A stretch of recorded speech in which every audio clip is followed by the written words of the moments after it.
बिस्मिल्लाहिर्रहमानिर्रहीम। अस्सलाम वालेकुम माय यूट्यूब फैमिली। उम्मीद करती हूँ आप सब ठीक होंगे। मैं भी ठीक हूँ अल्हम्दुलिल्लाह से। आज मैं आपके लिए व्लॉग लेके आई हूँ। ये मेरे 5 से 6 दिनों का व्लॉग है जो मैंने मिक्स करके एडिट किया है काफ़ी दिनों के बाद, क्योंकि काम बहुत ज़्यादा हो गए थे। और यहाँ पे जी मैं आज जो है वो ख़त्म कुरान की दुआ करा रही थी और बड़ा पतीला जो है ना वो मैं चावलों का बना रही थी। आज पुलाव बना रही थी मैं।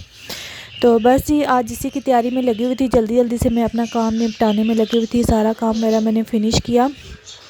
और मेरे हस्बैंड जो है वो शाम को आए जब काम से जैसे ही, तो फिर मैंने तैयारी पहले से करके रखी हुई थी सारा कुछ। तो फिर मैंने अपने हस्बैंड को बोला कि आप जल्दी से दुआ कर दें। और फिर टाइम बहुत कम था और मैंने इफ्तारी बांटनी भी थी। तो बस जी फिर ज़्यादा वीडियो बना नहीं सकी। और फिर मैंने जो है ना थोड़े से क्लिप्स आपके लिए बनाए थे। और यहाँ पे जी मेरे हस्बैंड जो है वो दुआ कर रहे थे जल्दी में। बस वो भी आई, नमाज़ पढ़ी और फ़ौरन से वहीं पे बैठ के उन्होंने दुआ कर दी। तो बस जी यहाँ पे जो है वो अभी हम मस्तियों में लगी हुई थी। और यही वही दिन था। रात को मेरी अम्मी आई थी, इफ्तारी वगैरह करके आई थी। वो मेरी बहन के घर से आई थी। तो अबिया जो है वो बहुत खुश हो रही थी। ये देखे नानो को देख के माशाल्लाह से। नानो पिकारा, नानो बाजा, नतिको नतिको नतिको। अस्सलाम वालेकुम करो नानो। अस्सलाम वालेकुम नानो, अस्सलाम वालेकुम करिया। अस्सलाम वालेकुम। नानो अस्सलाम वालेकुम करिया। अस्सलाम वालेकुम। नानो अस्सलाम वालेकुम कर। जाओ। और काम भी को इतने ज़्यादा हो गए थे। गर्मियों के कपड़े निकालना, सर्दियों के रखना, ईद की तैयारी, इफ्तारी, रोज़ा, ये मतलब सब कुछ इकट्ठे से आ गया। तो टाइम मैनेज करना बहुत मुश्किल हो जाता है। फातिमा दिखाओ ना ब्रश। खैर से रमज़ान बहुत ही अच्छा गुजरा हमारा, पुरसुकून रोज़े गुजरे। और बस तो अबिहा जो है वो हमारे ब्रश जो है वो ले लेती है और कभी इधर फेंक दिया कभी इधर फेंक दिया। तो फिर मैंने उसके बाबा को बोला था, मैंने कहा इसके लिए ना छोटा सा ब्रश लेके आना। तो यहाँ पे वो देखें अपने ब्रश को देख के बहुत खुश हो रही थी। और खैर से माशाल्लाह से अबिहा के दांत भी आ गए हैं। तो फिर मैंने इसके बाबा को बोला, मैंने कहा इसको अपना ब्रश ला के दे। देखें साथ ही पास रखा हुआ है, ये इसके बाबा का ब्रश था जो इसने बिल्कुल ख़राब कर दिया। तो फिर इसीलिए मैंने इसको ना इसका अपना ब्रश ला के दिया। मैंने कहा चलो शौक के लिए, लेकिन ये इधर उधर फेंक देती है। तो बस जी ये फिर मेरे हस्बैंड गए थे 28वें रोज़े की जो थी वो सहरी इन्होंने बाहर अपने फ्रेंड्स के साथ की थी। तो माशाल्लाह से खैर से बहुत सारा मतलब यहाँ पे काफ़ी ज़्यादा जो डिशेस थी, हर चीज़ थी। हलवा पूड़ी, छोले भटूरे, कोफ्ते, कोफ्ता कड़ी और सीरी पाए, ये देखें पिंक टी और नली निहारी, मतलब हर चीज़ यहाँ पे ना मिल जाती है। और माशाल्लाह से मेरे लिए भी जो मेरे हस्बैंड जो हैं वो सहरी लेके आए थे। मैं सहरी पे तो नहीं जा सकती क्योंकि अबिहा की वजह से ना अबिहा बहुत तंग करती है। इफ्तार पे तो चलो ठीक है बंदा चला जाता है, लेकिन सहरी करना अबिहा के साथ बहुत मुश्किल है। ये देखें जी पैनियाँ, ये मुझे बहुत ही पसंद है। और ये मेरे हस्बैंड जो है वो नली निहारी के साथ उन्होंने सहरी की थी। और शायद मेरे हाथ में कबाब थे, वो क्लिप बना नहीं पाए। मुझे बता रहे थे कि रश बहुत ज़्यादा था। मेरे हस्बैंड यहाँ से ना तकरीबन 1 बजे मतलब गए थे, तो बता रहे थे कि बहुत ज़्यादा रश था। और फिर 3 बजे मेरे हस्बैंड जो है वो वापस आए थे। तो ये देखें जी माशाल्लाह से कितनी मज़ेदार जो है वो नली निहारी थी। तो मेरे लिए भी नली निहारी लेके आए थे, फैनियाँ लेके आए थे। मतलब मुझे फैनियाँ बहुत पसंद हैं, लेकिन सहरी में इतना कुछ खाया नहीं जाता। ये देखें माशाल्लाह से लस्सी थी वहाँ पे। ये देखें इतने बड़े बड़े इन्होंने पतीले चढ़ाए हुए थे। और मेरे हस्बैंड बता रहे थे कि बहुत ज़्यादा रश होता है यहाँ पे, लोग बहुत होते हैं और इनके ये पतीले जो होते हैं वो ख़त्म हो जाते हैं, इतना रश होता है।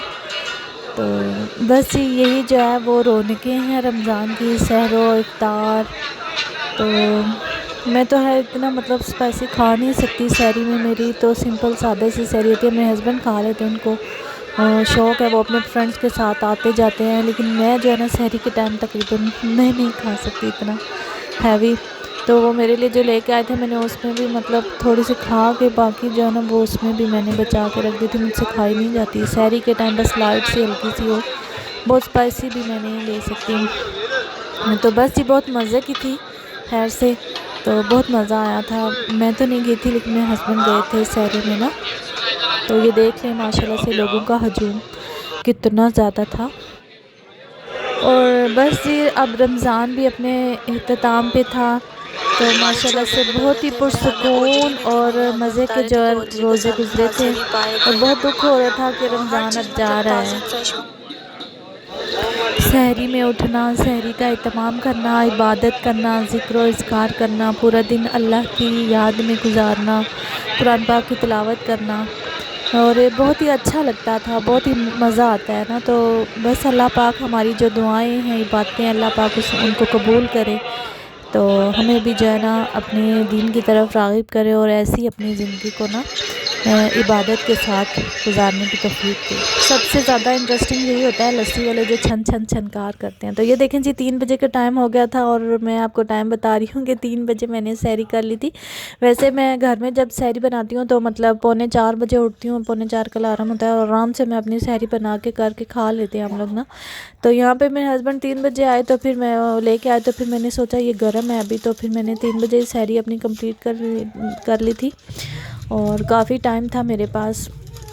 तो ये देखें माशाल्लाह से ये नान लेके आए थे और टिलों वाले, और ये निहारी थी मैंने ऊपर से तरी, और मतलब बहुत ज़्यादा जो उसका जो ना रोगन था वो मैंने उतार दिया था, और ये थोड़ी सी फिर मैंने जो है ना अपनी सहरी में खा ली थी। लेकिन माशाल्लाह से बहुत अच्छी बनी हुई थी, जायके में बहुत अच्छी थी, मज़ेदार थी।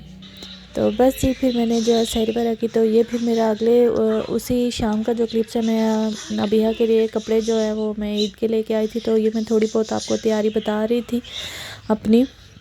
अबिहा जो कि बहुत ज़्यादा हैवी मतलब फ़्रॉक वगैरह में तंगी करती है ना, वो पहनती नहीं है, तंग होती है।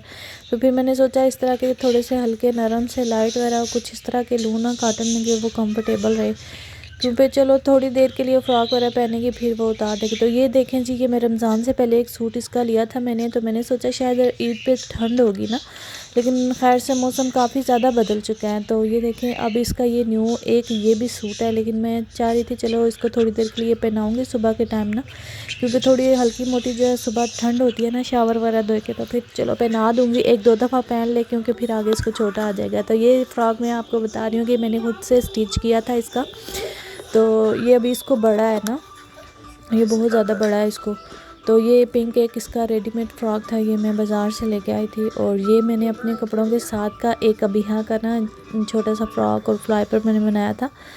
तो मेरे हस्बैंड ने भी हैर से माशाल्लाह से 3 उनके जोड़े थे, 2 यहाँ पे इन्होंने रखे हुए थे, और एक ग्रे कलर का सूट था जो कि अभी नहीं आया था, तो वो मेरे कपड़ों के साथ इनका मैचिंग, और वो जब पहनेंगे तो फिर मैं इंशाल्लाह आपको वीडियो में दिखाऊंगी। तो ये इनका एक ब्लू सूट था, स्काई ब्लू कलर का, और एक वाइट था। तो बस जी ये छोटी मोटी मेरे हम लोगों ने ईद की जो है वो तैयारी की थी, कुछ अभी अधूरी थी, कुछ चीज़ें मेहंदी चूड़ियाँ वगैरह और अभी यहाँ के जूते अभी जो है वो रहते हैं। तो फिर मैंने कहा चलो थोड़ी बहुत ही आपके साथ शेयर कर लूँ, फिर इंशाल्लाह खैर से ईद पे ना आपको पहन के दिखाऊंगी बाकी कंप्लीट अपनी तैयारी। तो ये मेरे जो थे वो कपड़े थे, मैंने फ़्रॉक बनवाई थी, और मेरे हस्बैंड जो है वो मेरी हेल्प कर रहे थे। अब यहाँ चूँकि बनाने नहीं दे रही, जो चीज़ मैं रखती हूँ बिहा उठा के भाग जाती थी, वो कोई वीडियो में चीज़ मतलब दिखाने दे ही नहीं रही थी। मैं जो ही चीज़ निकालती हूँ वो उठा के भाग जाती है। इसके बाबा ग्लासेस लेके आए थे अबिहा के लिए, तो वो मैंने छुपा के रख दी थी, क्योंकि फिर वो जो है ना वो कहती है मुझे दे, मैं खुद पहनूँ, और पहनती वो क्या है तोड़ देती है, फिर उसको समझ में नहीं लगती ना। तो बस जी ये देखें, फिर मैं जो आपको अपनी ज्वेलरी बता रही थी, ये मेरी पहले की ज्वेलरी थी, मैं नई ज्वेलरी नहीं लेके आई थी, क्योंकि मेरे पास इतनी ज़्यादा ज्वेलरी रखी हुई, तो मुझे ज्वेलरी मैं पहनती बहुत कम हूँ, बहुत कम ज्वेलरी पहनती हूँ, मुझे शौक़ भी नहीं है इतना, और मैं पहन भी नहीं सकती इतनी।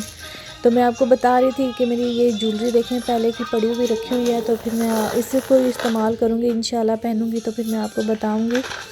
बहुत लाइट सी मुझे ज्वेलरी अच्छी लगती है, इतनी हैवी बहुत भारी ज्वेलरी मैं पहन भी नहीं सकती। तो बस जी ये मेरी कोई थोड़ी बहुत तैयारी थी अपनी, कुछ अभी तैयारी करनी थी, जूते और चूड़ियाँ मेहंदी वगैरह लेके आना था। तो ये अबिहा की थोड़ी बहुत मैं आपको बता रही हूँ, तो इंशाल्लाह बाकी तैयारी जो है वो मैं इंशाल्लाह कंप्लीट करके आपको ईद पे बताऊँगी।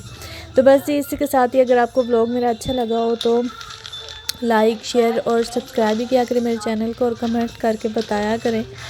कि आपको मेरी वीडियो कैसी लगती है और मैं अपनी वीडियो में अच्छी और मतलब ऐसी अच्छे कैसे वीडियो बना सकती हूँ आपको जो कि आपको ज़्यादा पसंद आए।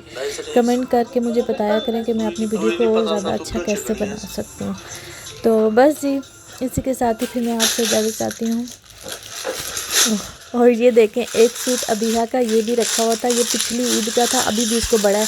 ये वास्कट जो है इसकी अबिहा की, इस दफ़ा इसके बाबा लेके आए हैं तो ये इसके साथ मैच नहीं करी थी ना। तो ये देखें, मैं आपको बता रही हूँ, ये पिछली ईद का मैंने लेकर रखा था, तो अभी भी इसको ना ये छोटा है, अभी इसने ये पहना नहीं है। तो अभी इस ईद पे मैं इंशाल्लाह इसको कोशिश करूँगी, पहनाऊँगी। अबिहा के माशाल्लाह से 6-7 जोड़े हो चुके हैं कपड़ों के। पिछली दफ़ा भी उसके इतने ही थे, 10-12 थे, और इस दफ़ा भी 6-7 जोड़े उसके बने हुए हैं, रखे हुए हैं। तो बस जी, इंशाल्लाह जब ईद पे पहनेंगे तो फिर आपको बताऊंगी मैं। तो यही मेरी जो है वो छोटी मोटी थोड़ी सी हम लोगों ने ईद की तैयारी किया। ओके।